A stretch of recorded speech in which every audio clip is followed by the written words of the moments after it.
नमस्कार विद्यार्थी मित्रांनो, मराठी प्रबोधिनी या यूट्यूब चॅनलला मी तुम्हा सर्वांचं स्वागत करतो. मी आशिष दुसाने. लाभले आम्हास भाग्य बोलतो मराठी.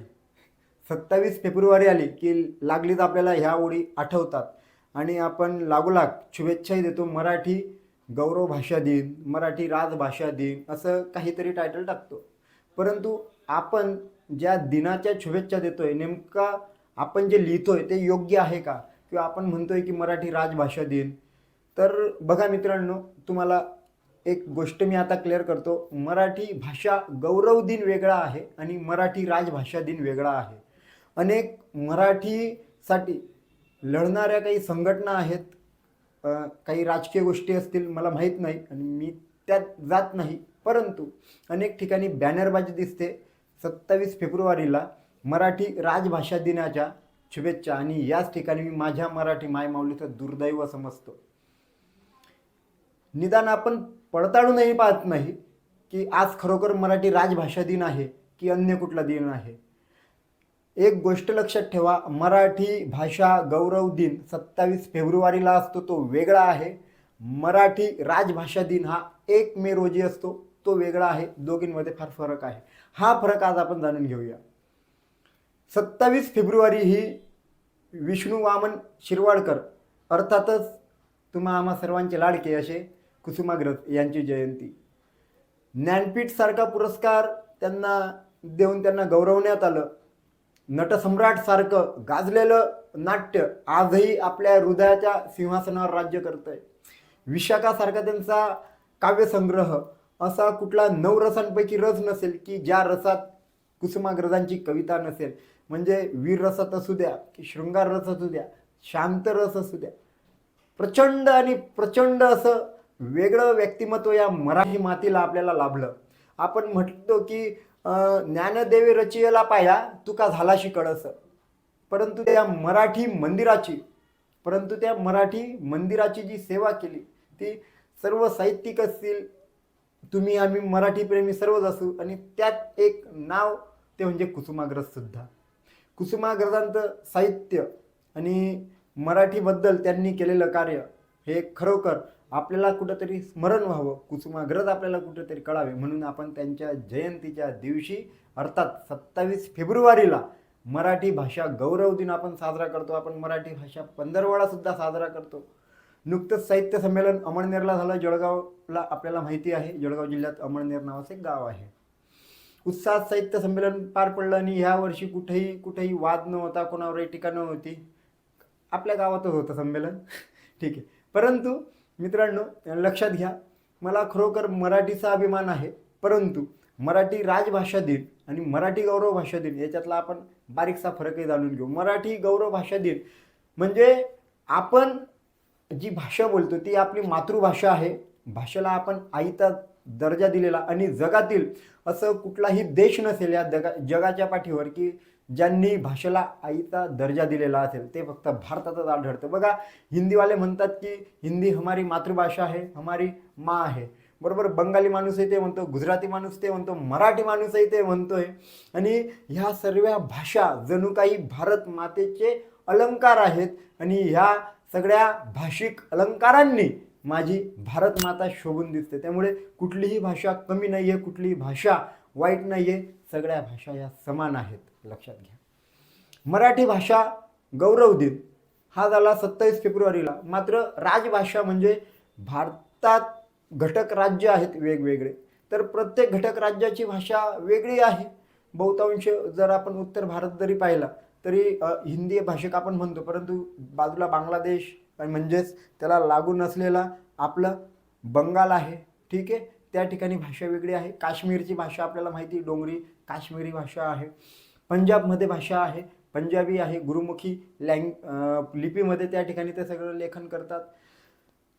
साऊथला जर आपण बघितलं तर त्यांच्या भाषा वेगळ्या आहे, परंतु ते आर्य गटात नव्हे तर त्या द्रविड गटात मोडतात. लक्षात घ्या, भाषेची जर आपण कुळ संकल्पना जर पाहिली तर एकूण 12 जाती, 12 प्रकार आपल्याला किंवा 12 कुळ आपल्याला भाषेचे कळतात. आणि म्हणजे भारतात प्रामुख्याने 2 कुळ बोलले जातात भाषेचे. एक म्हणजे आर्य इंडोन, त्याला इंडो युरोपियन म्हणा, आणि दुसरा द्रविड. म्हणजे महाराष्ट्राच्या खाली जे बोललं जातं ते सगळं द्रविड भाषा गट, आणि महाराष्ट्रापासून जे वर बोलल्या जातात भाषा तर त्यांना आपण आर्य इंडो किंवा इंडो युरोपियन भाषा गट असं म्हणतो, आणि त्यात आपली येते मराठी.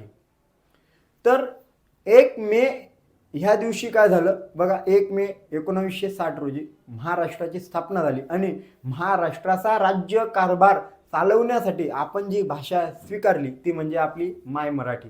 आणि म्हणून 1 मेच्या दिवशी आपण मराठी राजभाषा दिन साजरा करतो, आणि 27 फेब्रुवारीला आपल्याला कुसुमाग्रजांसारखे असं एक विलक्षण व्यक्तिमत्व आपल्याला मराठीत ह्या मातीने, ह्या महाराष्ट्राच्या मातीने मराठीला दिलं. म्हणून आपण कुसुमाग्रजांना स्मरण करून आपल्या मराठीच्या गौरवासाठी काहीतरी केलं पाहिजे, या कारणाने आपण मराठी भाषा गौरव दिन मित्रांनो साजरा करतो. म्हणून निश्चितच तुम्हाला हा फरक कळालेलाच असेल. परंतु मित्रांनो लक्षात घ्या, फक्त मराठी भाषा गौरव दिन किंवा मराठी राजभाषा दिवस हे साजरा करून आपण फार मोठं काहीतरी केलं असं होत नाही, आपण बॅनरबाजी केली म्हणजे काही होत नाही. तर मराठीसाठी प्रत्यक्ष जगा. आज म्हटलं जातं की जिल्हा परिषदेच्या शाळा ज्या आहेत या कुठंतरी खंडर झाली आहेत, बरोबर आहे, किंवा आता वेगळंच काहीतरी त्या ठिकाणी सरकारने काहीतरी प्लॅन सुरू केलेत. तर मला असं वाटतंय की मराठीसाठी आपण काय केलं पाहिजे, तर सगळ्यात महत्त्वाचं एक काम केलं पाहिजे, आपण मराठी साहित्याकडे लक्ष दिलं पाहिजे. सगळ्यात महत्त्वाचं आज आपण बघतो मुलांना आपण जॉनी जॉनी यस पप्पा शिकवतो, शिकवा, नक्की शिकवा, परंतु मराठी हा विषय जर आपण बघितला तर त्यांना छान छान कविता शिकवा. किती सुंदर कविता होत्या, एक झाड लावू मित्रा त्याला पाणी घालू, मोठे झाल्यावर त्याची गोड फळे खाऊ, बरोबर आहे, टपटप पडती अंगावरती प्राजक्ताची फुले. सुंदर सुंदर कविता ह्या मुलांना शिकवा, मुलांना त्याच्यातल्या छान छान गोष्टी सांगा, जेणेकरून मराठीची गोडी वाढेल. भाषा ही संवादाचं माध्यम आहे. लक्षात घ्या, भाषा ही तुमचं चरित्र नाही ठरवू शकत की तुम्ही इंग्रजी बोलतात म्हणून तुम्ही चरित्राने महान आहेत.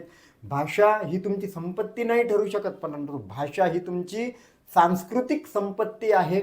जर भाषा संपली तर लक्षात घ्या तुमची संस्कृती संपते. आज जर आपण मराठी बघितली, महाराष्ट्रात विविध स्तरावर वेगवेगळी मराठी बोलली जाते. तुम्ही फक्त 20-30 किलोमीटर जा, त्या ठिकाणची मराठीचं जी काही बोलायची जी काही पद्धत आहे, त्यातले शब्द जे आहेत ते सगळं बदलतं. मराठी बोलण्याची आपली पद्धत बदलते, शब्द बदलतात, काही ठिकाणी अर्थही बदलतात. बघा, जर मोठा फरक जर आपण बघितला, आता मी फार सूक्ष्म याच्यात जात नाही, परंतु मोठा फरक जर बघितला तर मराठी बघा खानदेशात अहिराणी बोलली जाते. अहिराणीमध्ये अनेक प्रकार आहेत, म्हणजे नंदुरबारमध्ये बोलली जाणारी वेगळी, धुळे शहरात बोलली जाणारी आणि धुळे ग्रामीणला बोलली जाणारी वेगळी, तिकडे अमळनेरपर्यंत आणि त्याच्यापुढे धरणगाव पारधीपर्यंत बोलली जाणारी वेगळी, तिथून मात्र थोडी तावडी भाषा सुरू होते.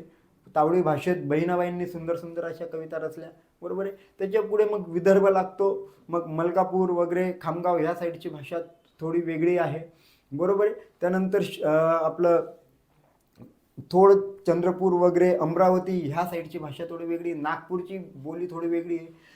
थोडं अजून गोंदियाकडे गेलो तर गोंदियाची थोडी वेगळी आहे. तसंच आपण जर कोकणी भाषा जर बघितली तर रत्नागिरीची वेगळी आहे.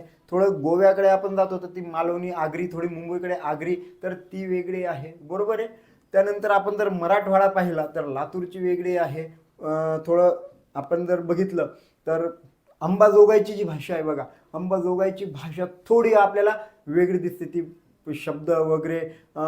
त्यानंतर आपण थोडं इकडे आलो संभाजीनगरकडे, तर छत्रपती संभाजीनगर ह्या ग्रामीण एकदम भाषा वेगळी आहे, लक्षात घ्या. एवढंच नाही, तुम्ही जर नाशिककडे आले तर ती भाषा थोडी वेगळी होते. नाशिककडनं परत आपण मालेगावकडे येतो, अहिराणी परत तिकडनं सुरू होते, बरोबर. मराठी भाषा मित्रांनो लक्षात घ्या फार सुंदर आहे.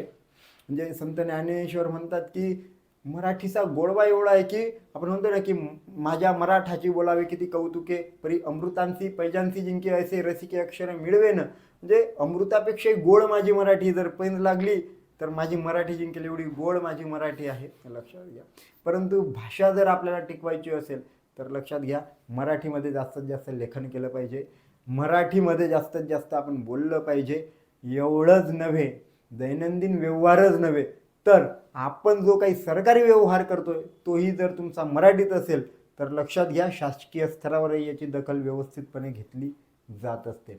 एवढंच नव्हे मित्रांनो, मराठी जर टिकवायची असेल तुम्हाला, अजून एक गोष्ट सांगतोय लक्षात घ्या, मराठी जर टिकवायची असेल तर एक प्रयत्न आपण सगळ्यांनी केला पाहिजे की आज जशी मराठी फक्त महाराष्ट्रापुरता मर्यादित नाहीये, लक्षात घ्या मी काय सांगतोय, पण तरी सुद्धा आपण मेंटॅलिटी आपली जी काही विचार करण्याची पद्धत आहे ती बदलवली पाहिजे. सगळ्यात अगोदर मराठीकडे बघण्याचा दृष्टिकोन बदलला पाहिजे. आपल्याला वाटतं की मराठी फक्त महाराष्ट्रात बोलली जाते का, नाही. तुम्ही इंदोरला जा, इंदोरला कुठेही फिरा, तुम्हाला भरपूर लोक डायरेक्ट तुमच्याशी मराठीत बोलतील, तुम्हाला सहज कळेल की हा व्यक्ती मराठी आहे असं.